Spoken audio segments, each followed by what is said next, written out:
Care Avis Entry by Crisanto Ferreras. I don't remember the exact date kung kailan nangyari.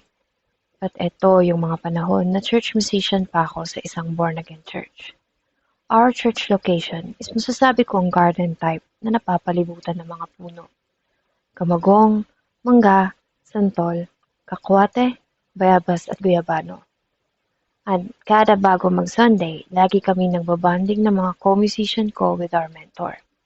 Gumagawa ng kantang magkakasama, kumakain, tapos syempre tawanan, at kwentong kalokohan na rin. I don't remember if Friday night or Thursday night. Basta nag-overnight kami sa church dahil gusto naming mag-compose ng bagong kanta. And syempre, mas nakakapag-focus kami paggabi dahil mas tahimik. At dagdag pa na available ang mga musical instruments sa church. Our mentor started to play guitar, and simula na rin akong magsulat based sa tono na binibigay ng mentor namin. Tapos itong kapatid ko at ang isang gitarist namin nangungulit, nagtatakbuhan, tapos nag-iingay. Medyo malawak kasi yung church, I think aabot ng 60 square meters.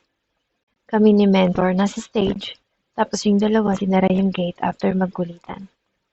Ilang minuto ang lumipas, may narinig kami ng tatakbuhang kabayo.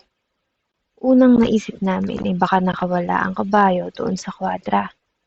Farm kasi yung sa likod. Ilang minuto pa ang lumipas. I remember that exactly 3:33 a.m. Biglang may humampas na bakal sa may gate. Siyempre, tinignan namin yun kasi di namin alam kung binabakal na pala yung gate. Kumuha kami ng mga pamalo habang papalapit.